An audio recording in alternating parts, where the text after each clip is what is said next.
Berita lainnya, Saudara, dalam pertemuan dengan Perdana Menteri Jepang Sanae Takaichi di Tokyo, Jepang, Presiden Prabowo menyatakan kedua negara siap jadi mediator untuk meredakan ketegangan dan konflik di Timur Tengah.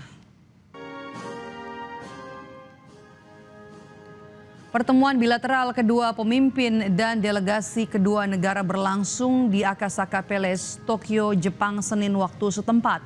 Pertemuan ini difokuskan pada penguatan kerjasama strategis antara Indonesia dan Jepang di berbagai sektor. Selain itu, kedua negara juga membahas isu global. RI dan Jepang sepakat kedua negara siap jadi mediator untuk meredakan ketegangan dan konflik di Timur Tengah. Indonesia akan berusaha meyakinkan semua pihak untuk melakukan deeskalasi terkait konflik di Timur Tengah. Saya ingin bersama-sama memperkuat. Yang mulia, kunjungan saya ke Jepang di tengah dunia yang penuh tantangan, penuh ketidakpastian, bahkan penuh bahaya. Kami sepakat bahwa baik Jepang dan Indonesia akan berusaha keras untuk meyakinkan semua pihak untuk melakukan deeskalasi, dan kami pun siap untuk menjadi mediator bila diperlukan dan untuk fasilitasi usaha-usaha deeskalasi dan arah menuju perdamaian.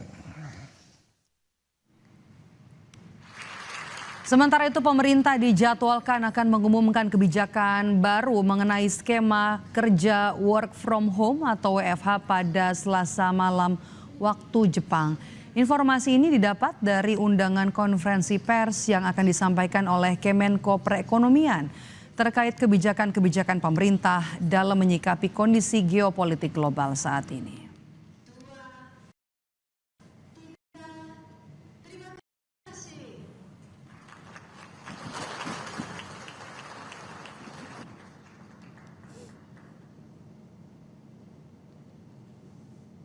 Lalu apa saja yang menjadi bahasan dalam kunjungan Presiden Prabowo Subianto ke Jepang? Lebih lengkap kita tanyakan kepada jurnalis Kompas TV Cindy Permadi dari Jepang. Cindy, dalam pertemuan bersama dengan Perdana Menteri Jepang, Indonesia sepakat siapa yang jadi mediator konflik Timur Tengah? Apa kemudian langkah selanjutnya dari Indonesia dan Jepang soal rencana ini, Cindy? Ya, Maidop, kita harus merujuk dulu pada pernyataan Presiden Prabowo Subianto yang menyebut kalau kunci perdamaian juga salah satunya adalah kolaborasi. Yang kemudian ia contohkan melalui kerjasama dan hubungan baik antara Indonesia dan Jepang yang disebut mampu menghasilkan stabilitas dan keamanan di kawasan. Artinya kalau merujuk pada pernyataan Presiden itu, setidak-tidaknya tindak lanjutnya adalah menjaga kondusivitas di tingkat regional. Tidak hanya di Asia Tenggara, tapi juga di tingkat Asia. Presiden dalam kesempatan itu di Istana Akasaka juga meminta adanya deeskalasi konflik dan mengutamakan perdamaian dengan dialog. Nah, soal usulan jadi mediator ini pun juga kita ingat sudah pernah disinggung oleh pemerintah. Bahkan pada saat itu Presiden Prabowo disebut siap untuk terbang ke Teheran menjadi mediator. Nah, kemudian apa yang akan dilakukan Indonesia kalau dalam konteks lawatannya di Jepang? Presiden Prabowo sebenarnya beberapa kali menekankan pentingnya ikatan ekonomi dan kemitraan dalam mendorong relasi. Jadi kalau kata Presiden, ketertarikan yang sama bisa melahirkan kepentingan yang sama. Itu yang akhirnya bisa melahirkan perdamaian di kawasan. Nah, dengan latar belakang ini, Presiden juga menyinggung kebijakan politik luar negeri Indonesia, yaitu bebas aktif di hadapan pengusaha yang menyampaikan ini. Kebijakan ini menurut Presiden pun memudahkan Indonesia menempatkan posisi Indonesia dalam posisi yang nyaman karena Indonesia tidak punya musuh. Indonesia juga berupaya menjaga hubungan, jadi tidak hanya dengan negara-negara tetangga atau negara yang dekat secara geografis, tapi juga negara-negara adidaya.